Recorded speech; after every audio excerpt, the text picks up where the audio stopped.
Good morning or good afternoon, Blitzers. The Muffin here, subscriber request for K91. Now, I'm doing the subscriber request out of order just because the K91 is in the store right now. So I thought this would be a little more relevant. If there's a tank you're struggling with, shoot over to my tips and tricks playlist. There may be a video that I've done that could help you. So going straight into the first replay. So I'm going to really go through my thought process here on what I'm necessarily doing. The K91 is a tank that's got good frontal turret armor. You have to be a little careful of the ears on the side of the front of the turret against stronger penning tanks like tank destroyers. But it's got a very strong upper hull and a very weak lower hull plate. So it's got decent maneuverability. So I'm trying to position myself continually throughout these replays in positions where I'm protecting my hull, using a little bit of the slopes on the map, and really trying to pay attention where my team lineup is, where the enemy lineup is as they get detected. So I'm just kind of peeking out. Now this is where I'm starting to count. I've noticed now all 7 enemies are over here on the side. I'm a little too far. I wanted to try to see if I can get some shots up, but I now immediately need to start moving up on the enemy. I don't want to be too far.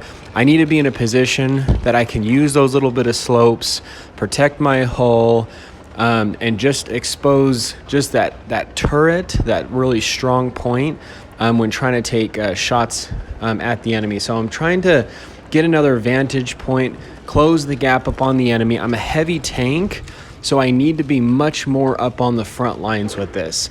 I'm trying to get just another angle on these tanks. And I noticed they didn't all completely push up, so there's still maybe some tanks that are lagging behind a little bit, maybe some other destroyers. So I'm trying to see what shots I can get here, and I'm trying to approach the enemy on another advantageous position. So I unfortunately am kind of missing my windows of opportunity here. So I'm coming up. I don't want to completely just kind of drive out and expose myself here, because once again, not all 7 of the enemies went over to the left. So I know there's some destroyers over on the right-hand side. And if I get detected from that exposed position, they can absolutely waste me. So here, this is where their destroyers start getting detected. And so I want to try. I see that their destroyers there's a decent gap of space. And so I'm trying to come over here to either get some other different angle on the enemy, but there's enough distance between the destroyers and me if I come right here that maybe I can get some shots off. I can back up, and I'm starting to use my third-person view here. That is also really helpful when playing kind of more as a battle tactic. I see the guerrillas starting to turn around, come toward me.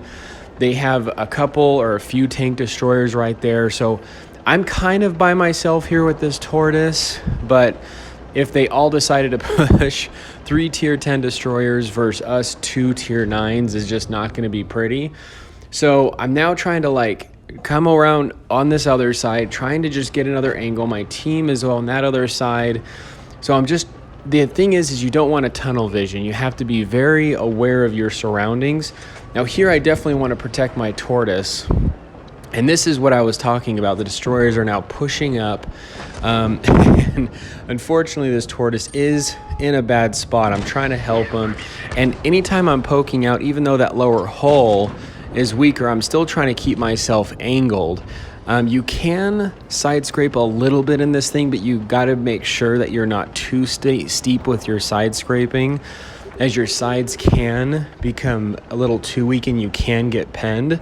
Now this, you'll actually notice, I end up reloading my my autoloader here.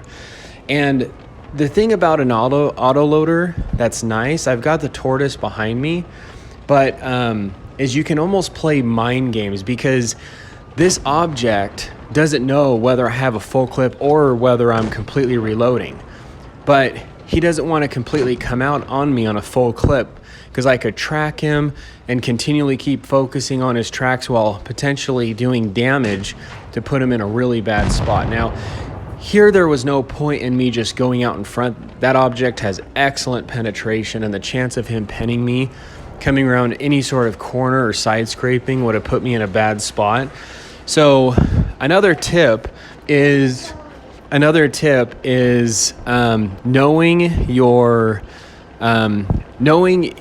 enemies, like strengths, like their penetration values, and then knowing your armor strength in comparison to that. So this game, we're coming up here on the end. Really just trying to, get along the side and just kind of do what damage I could do. But I wanted to take you, this one was kind of more of a battle tactics mixed kind of with the tips and tricks with the K91.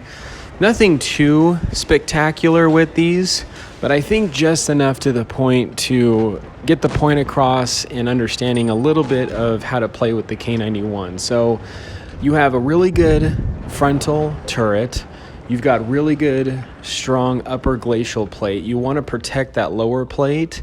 And if you position yourself in those areas where you're using a little bit of the slopes on the hills with that gun depression and protecting that lower part, it could be very helpful.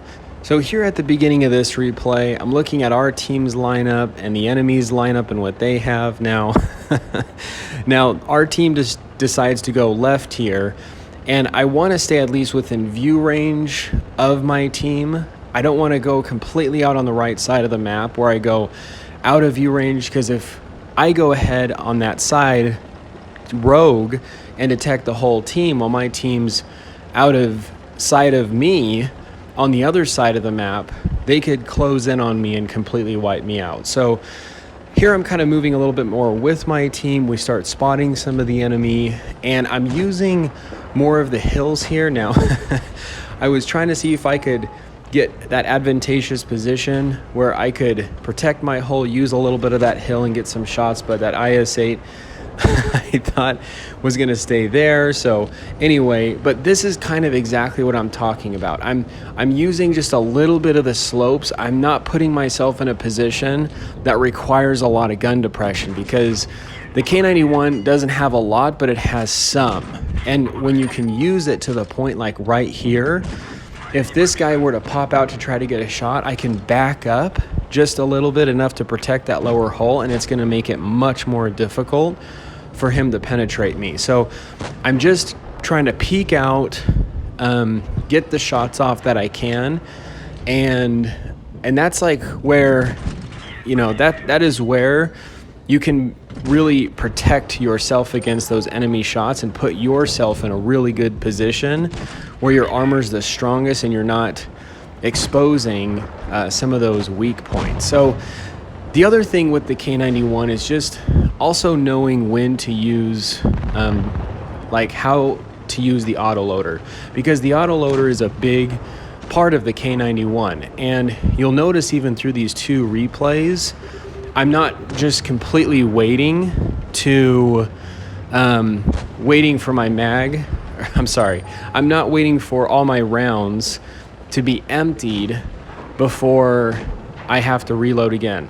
It depends on the situation. So if I'm in a position where I don't have any shots really around me, and it's going to take me a little bit of time to get to another position before I can get shots off, I'll go ahead and reload my autoloader, just so that by the time I get into that battle, I'm fully loaded. And when I get into a position, I can clip the enemy completely and then go back and reload, utilize my team, utilize the landscape while reloading. So going over just some of the basics once again with the K91 is you are a heavy. So being up on the front lines is going to be important. Number two, protecting that lower hull. So you can do that either with some side scraping, but you don't want to over angle, or using little slopes because you do have a little bit of gun depression. Your upper hull is really good. Your frontal turret's pretty good. And you want to utilize your team and also, some of the landscape to protect yourself, and your team more so to help during those times of when you're reloading. So anyway, hope this helps. This is the Muffin here. You guys stay cool and keep tanking.